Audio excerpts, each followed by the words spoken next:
right, we're moving. Okay, we're now going to go to the Lake Whatcom Reservoir and Natural Resources Committee, chaired by Dan Hamill. Thank you, Gene. I'm joined today by Council Members Vargas and Weiss. We have 4 items before us. First one is Aquatic Invasive Species Prevention Program. There's a multi-jurisdictional program designed to prevent infestations of invasive species that can compromise essential public infrastructure, lake ecology, recreational activities, and shorelines. Council has requested information on the feasibility of funding the Aquatic Invasive Species Prevention Program exclusively on fees charged for permits. And with us today is Mr. Carlson, Public Works Director. Thank you. Good afternoon. Ted Carlson, Public Works Department. As Councilmember Hamill mentioned, the Aquatic Invasive Species Program is an effort between the City of Bellingham, Whatcom County, and Lake Whatcom Water and Sewer District. The program is administered by the City of Bellingham, and Lake Whatcom Water and Sewer District and the county are funding partners, and the program covers Lake Whatcom and Lake Samish.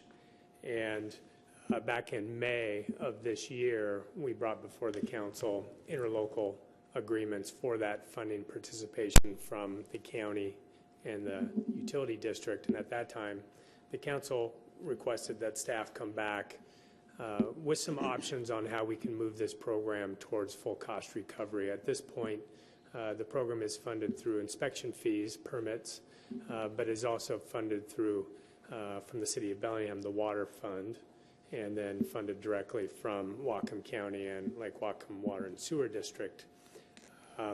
Back in May, staff provided some perspective on our concerns over increasing fees too rapidly, as the program is still rather new in its 3rd year and really in its 1st year without any major change. We implemented it 3 years ago, and then last year added non-motorized, and this is really the 2nd year of the program as it stands today.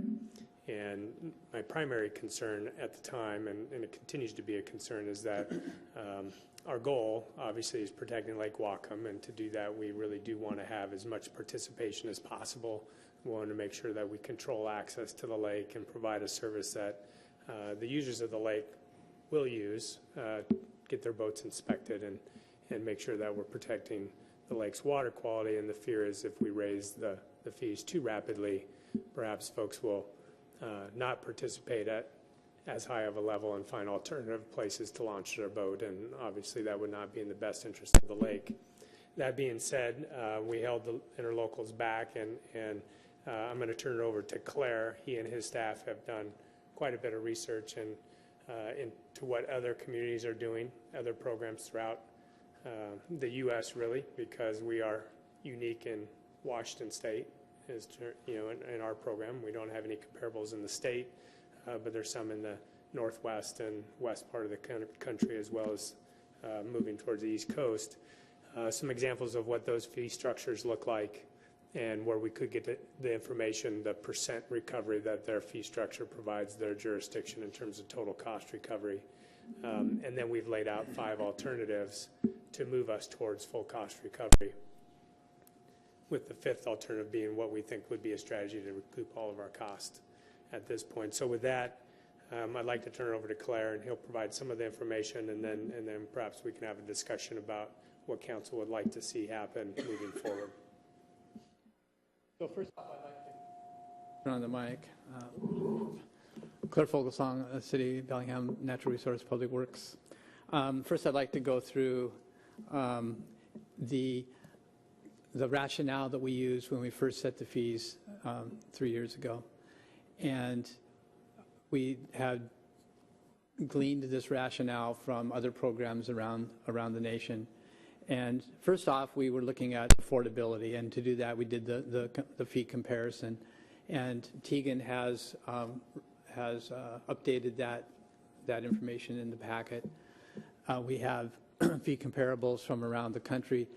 Most of them, or at least some of them, are just state comparables, and then some of them are local programs also.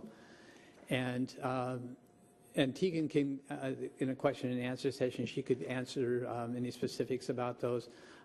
One thing that's worth pointing out with that right away is that some of the local programs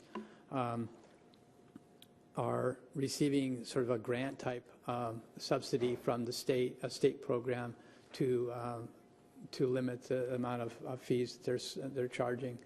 Nowhere in the country did we find a comparable that a program is charging full cost recovery type fees.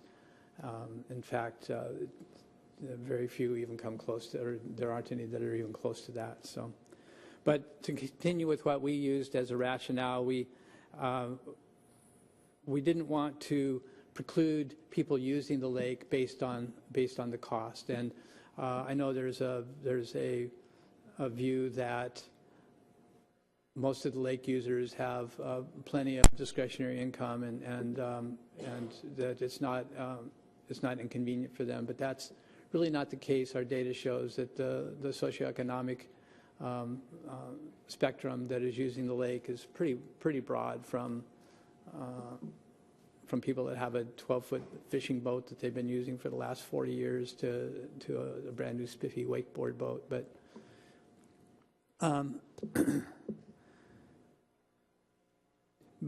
we tried to also at least at least recognize that several people that are boaters already have multiple fees that they pay into. So there's a state fee to just register your boat.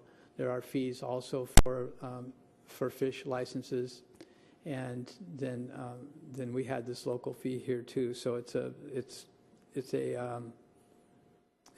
fee that's on top of what our boaters would pay. Some states include the AIS fee in their state registration, in their boat registration fee. Another aspect that we've looked at was whether or not a fee would affect tourism. We're not sure what level of tourist dollars come into the community that are a result of using Lake Whatcom. But we looked at it. It was sort of inconclusive as to how that's impacting, or how that might impact Lake Whatcom. There are social factors. In addition to just ability to pay, it's the willingness to pay.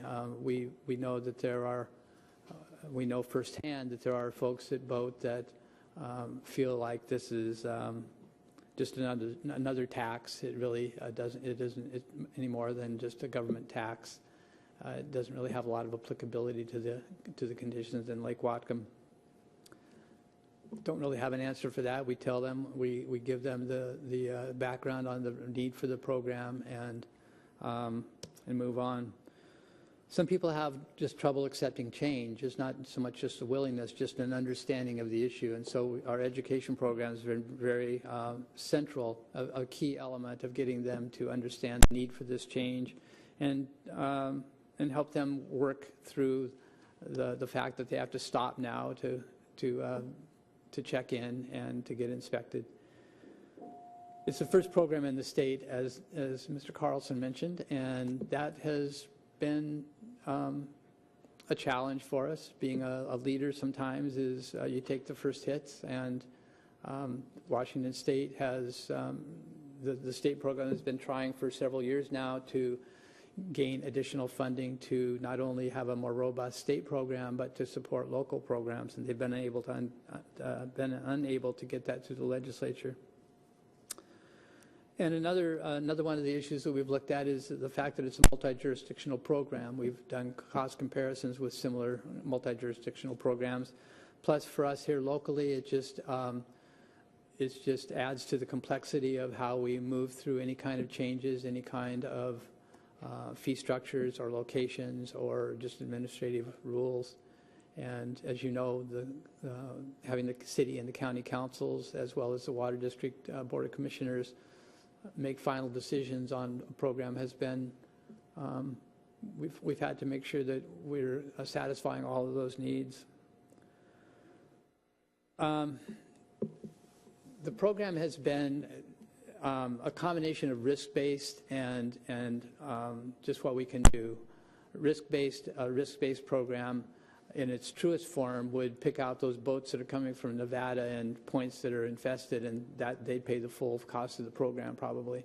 But that's not feasible. We have to treat everybody similar, and there are local boats that go down to those kinds of water bodies anyway. The risk base is also, there's a physical process of inspecting the boat, and that takes more time for certain boats and less time for canoes and things like that. So we've looked at how to balance that in setting our fees. As you know, the non-motorized watercraft are $10. That's acknowledging that there is much less risk for that kind of a boat than there is for a boat that's more complicated, that has ability to hold water in holds and tanks. We also looked at the risks, as like I said, the risk base of whether the residents that live around the lake, that they don't even have a trailer, they don't have a means of transporting their boat anywhere else. We hear from them consistently that they should be excused from participating in the program. Our education for them is to point out that they're receiving the benefit of the program if they live around the lake, especially if they live on the lake shore, or even if they just recreate on the lake, and that's the only lake they recreate on. Keeping the lake free of infestation from aquatic plants, as well as the quagga and zebra mussels that we're concerned about, adds to their recreational enjoyment of their property and of the lake itself. We looked at, when we were setting fees, we looked at the administration cost. Simpler is faster for us at the boat launch. It provides a faster service. And a simple system of just one fee for a lot of boat classifications reduces the error factor also, you know, how many errors we make in filling out a form or processing the form.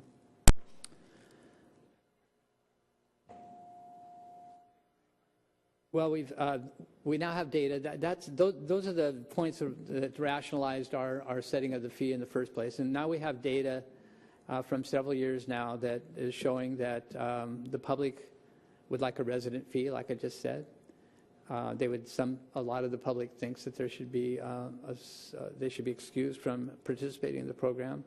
We've heard from vets and retired folks that they think that there should be a fee special for them.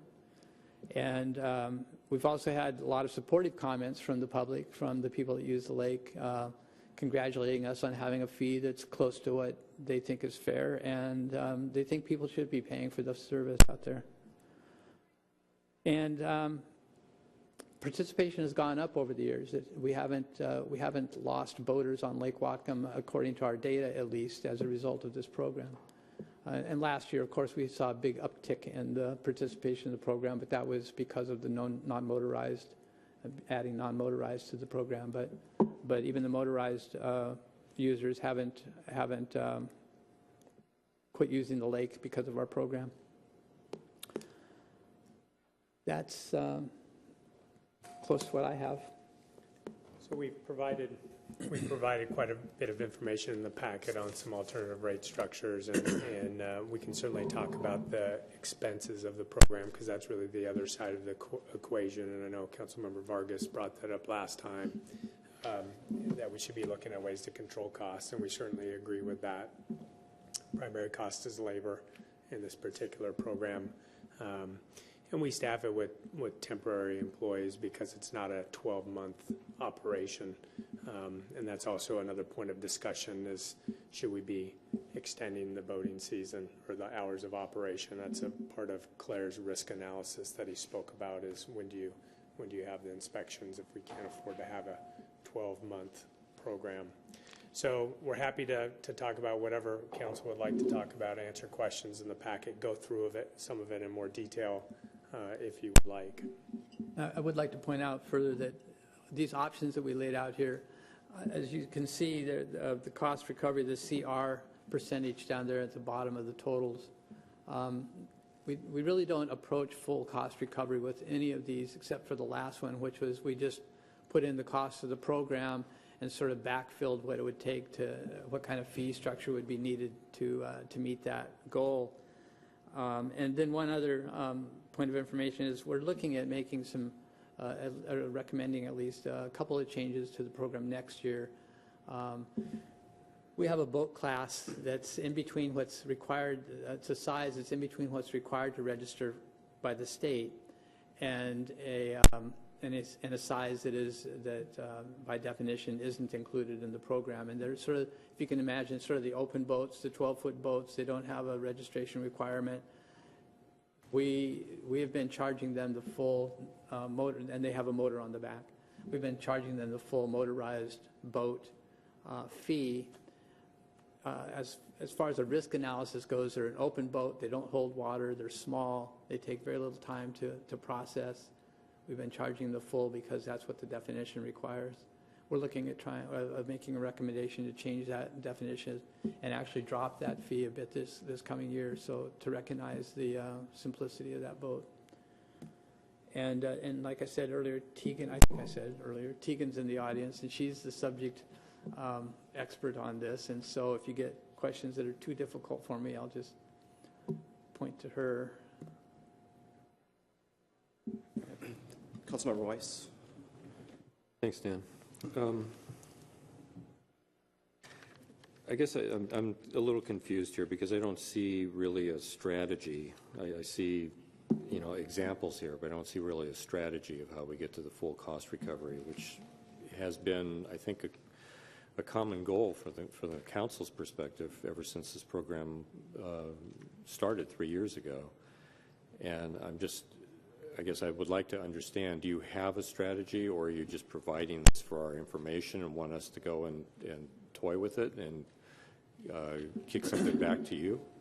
What staff is providing is a picture, I think, of what it would take to get to full cost if we had a full cost recovery program, and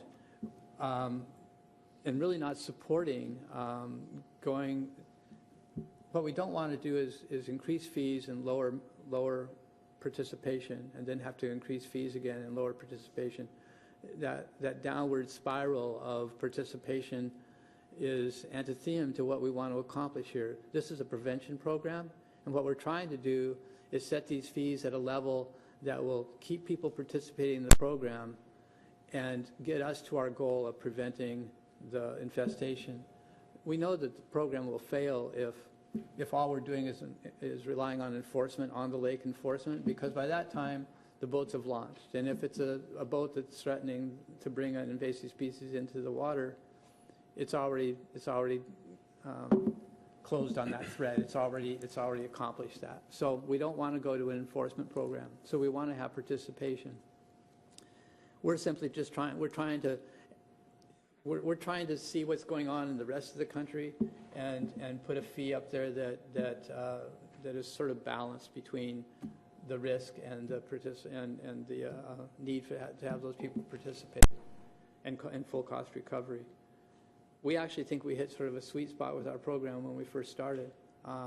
Like I said, we haven't had the participation go down, and we've had a really good, robust education program that's accompanying it. We think we're getting really good information out. We've seen a real increase in people's understanding of the need for the program.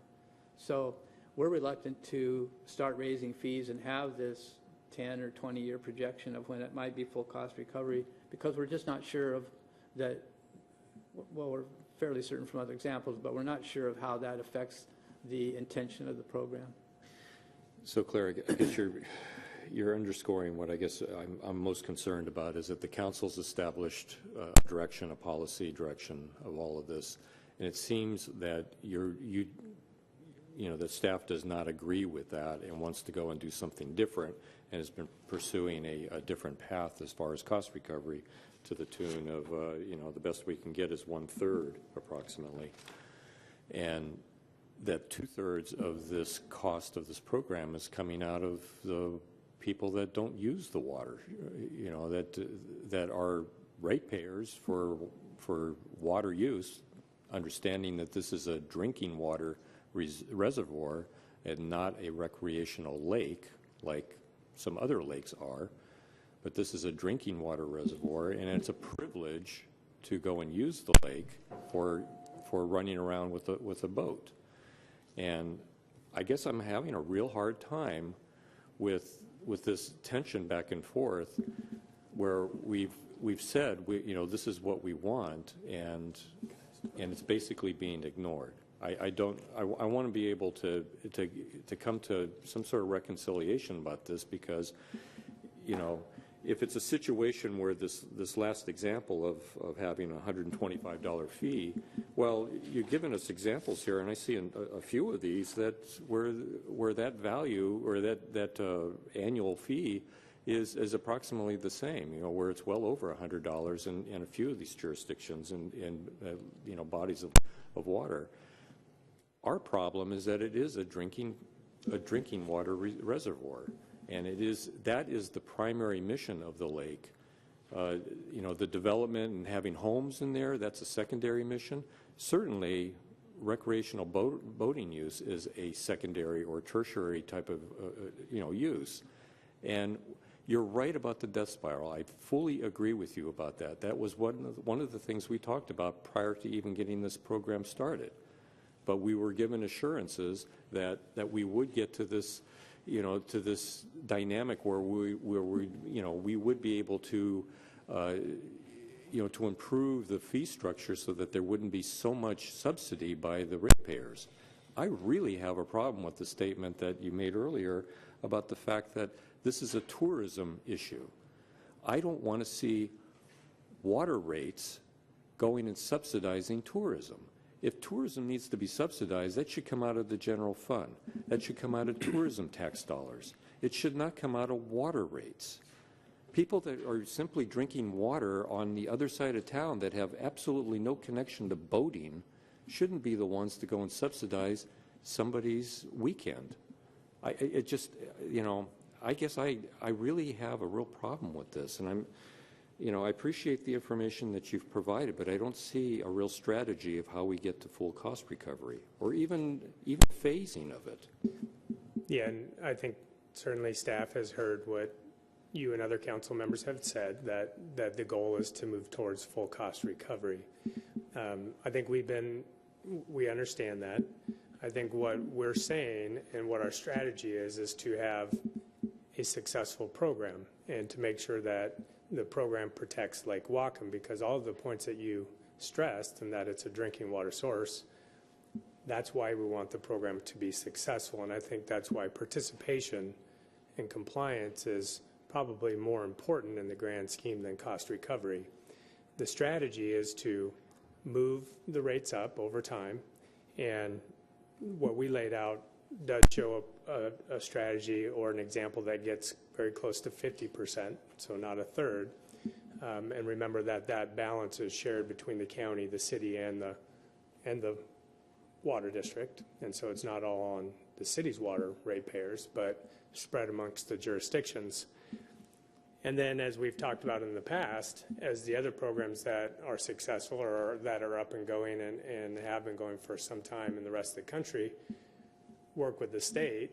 It's been on our list of legislative agenda list to try to get funding from the state, because this really is not an isolated local issue. It's a state issue, and our neighboring states have stepped up with funding sources to supplement local cost recovery programs. So as much as I can understand the desire to get full cost recovery, I guess what I'm struggling with is to understand how that's more important than protecting the water source. Because everything we do in public works as it relates to Lake Whatcom is about the water quality. And I think we could have a good debate over whether or not the recreational aspects of Lake Whatcom should be funded by the water fund or the general fund. And I would be happy to have that debate and probably be on the side of the general fund should be paying more of it.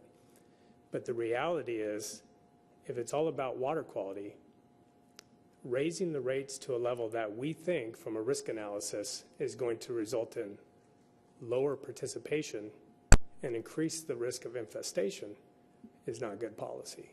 Okay, so I have a couple questions based on that. First of all, we do have other jurisdictions that you're showing us that have rates that would be equivalent to what full cost recovery would be? I'm not sure what you're looking at, but most of the ones that have substantial fees, what we've done is we've put in all of the fees that boats are charged. So it's the launch fees, it's the registration fees, and things like that. And those sometimes add up to a significant amount of money, $125 in one case. But most, if not all, of the fees that are charged for the inspection programs. Tahoe has the most expensive, and those are paid for a lot by the people that are just coming into the area, and they're charging for the very large boats. I think was $86 or something for the 40. Well, even on your boats. first 2 pages, you have 35 to 115 Yeah, for you know, for for a permit rate. that was for registered. That's for registering the vehicle or the vessel. It's not for the inspection program. Okay.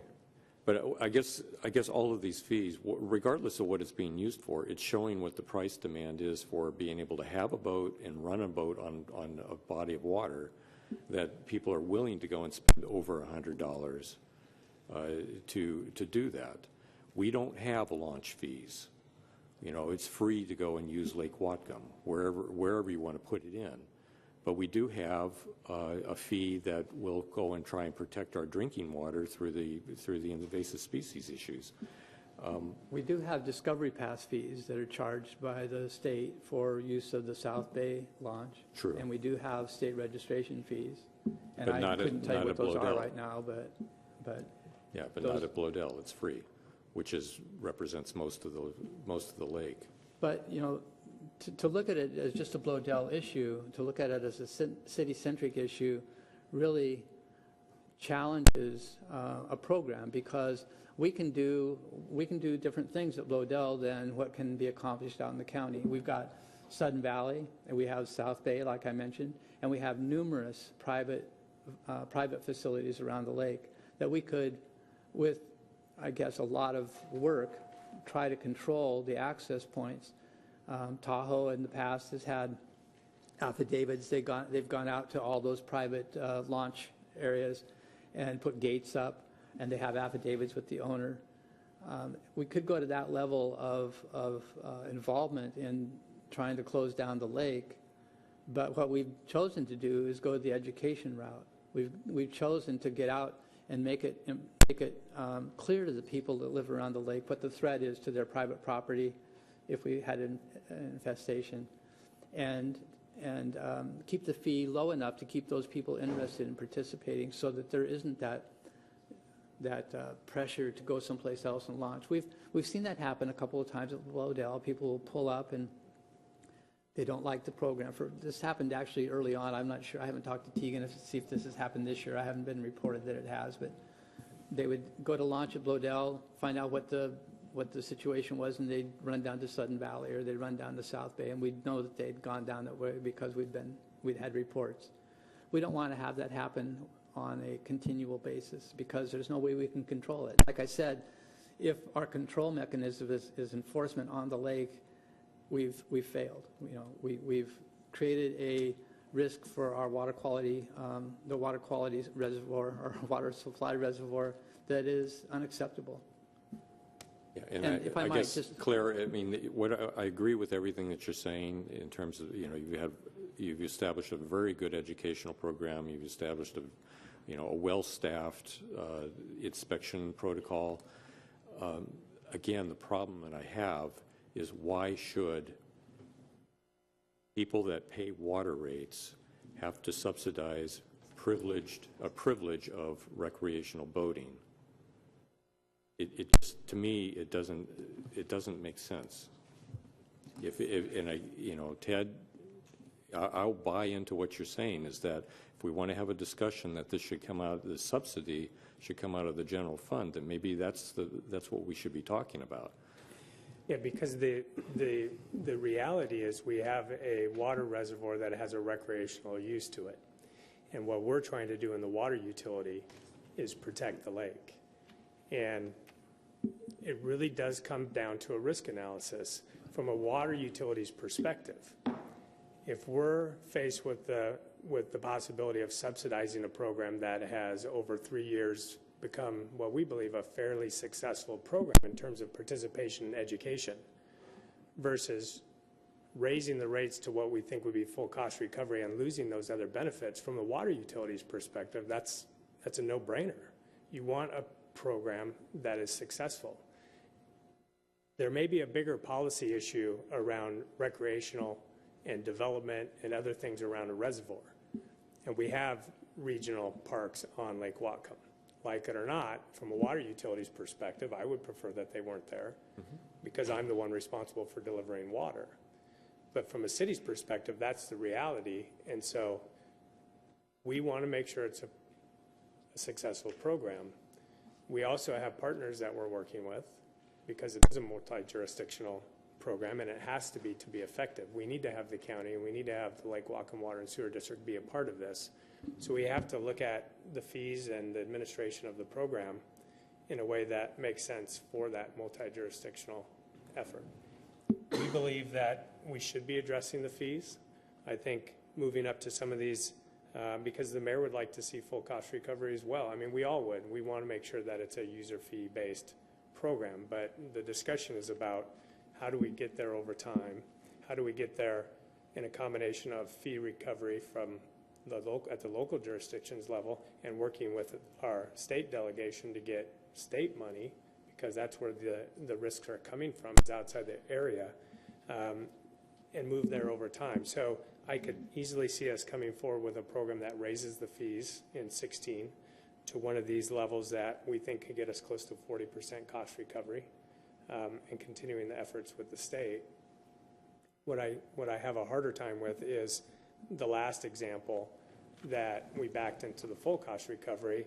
If the program experts and the people that are operating the program, based on the feedback that they get at the sites, believe that that's going to lead to lower participation rates, I think that would be problematic.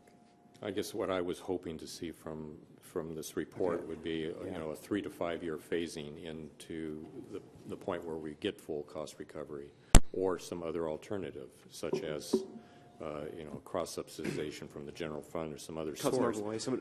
We need to move forward. I understand. We're past our time here. The primary issue is, though, as far as the state's funding concerned, that shouldn't be our issue. That should be the boaters' issue. If we didn't have the boat launch available to them, the boaters would be lobbying the state to get us money. I don't think we should be doing this. Anyway. Point taken. We have 3 more items here for this committee. I want to move us forward. The second item is interlocal agreement between the City of Bellingham and Whatcom County providing for shared subsidy of boat inspection and related AIS services during the balance of 2015. Public Works Natural Resources will provide these services on behalf of the Lake Whatcom Management Plan. The proposed agreement is consistent with the levels of service direction provided by the City Council, County Council, and the Lake Whatcom Water and Sewer District Commissioners. The total program cost is $363,000. Net cost to the City of Bellingham will be $95,000. And there's a looking for a vote to approve. Yeah, these are the interlocal agreements that came before council previously. Both this item and the next item are similar, one with the county, one with the district. I move to approve. Okay. Any further discussion? Jack? I can't support either one of these for the same reasons as what happened 2 months ago. Okay. All right. Terry? Quick question. On the budget parts of it, 95, 95, and 50 is 240, so is the other, 123,000, is that from user fees? That's correct. Okay, it's a motion on the table. All those in favor will signify by saying aye. Aye. Opposed? No. 2 ayes. I'm going to move this forward tonight with a mixed recommendation. Third item is an interlocal agreement between City of Bellingham and Lake Whatcom Water and Sewer District. Same program, aquatic invasive species. Same program cost of $363,000, and same net cost to City of Bellingham, which is $95,000. Move to approve. All those in favor signify by saying aye. Aye. Aye. Opposed? No. Okay. Again, we'll move this forward to the full council with mixed recommendation. Councilmember Weiss. Can I ask a clarifying question? Did the county get its money altogether? Yeah, they have 95,000 set up for this now. Okay, thank you. Okay, the last item for this committee is the report out on the Lake Whatcom Policy Group that met July 13th. I just want to go over, touch on some of these highlights here. There was a review of proposed Lake Whatcom program performance measures, including the total maximum daily load, or TMDL, and phosphorus control. One of the items that we looked at was the total pounds of phosphorus removed from surface water by various intervention strategies, including facilities, homeowner projects, and et cetera. Also looking at aquatic invasive species, total number, as a metric, total number of boating permits issued. We also examined the drinking water system. One of those metrics was water disinfectant byproducts compared to limits, and also watershed protection measures. There was some discussion on conveying this information to the public. The policy group decided to, was asking the city to remove duplicative items from the city's website. The second item was homeowner incentive program initial research findings. So there was a survey that was conducted in April and May of 2015, and this was sent out to 227 participants. There were 90 respondents for about a 40% response rate. I just want to touch on some of the highlights of the findings here. 86% of participants were satisfied with the program and cited staff support, incentives, and helping the environment as motivators. Barriers included that the program requirements and permitting were too complicated, reimbursement levels were not high enough for certain projects, and the labor and time commitment required were too onerous. Recommendations for program design arising from research include increased engagement with contractors to create a more seamless process for consumers, streamlining permitting processes, increasing levels of staff assistance, and expanding non-monetary incentives. And the next meeting will be held on September 21st, 2015 at 2:30 p.m. City of Bellingham Fireplace Room in Municipal Court Building, 625 Halleck Street. End of report. End of committee. Thank you, Dan. We'll take a 2-minute break and we'll be back with Committee of the Whole. And when we do come back,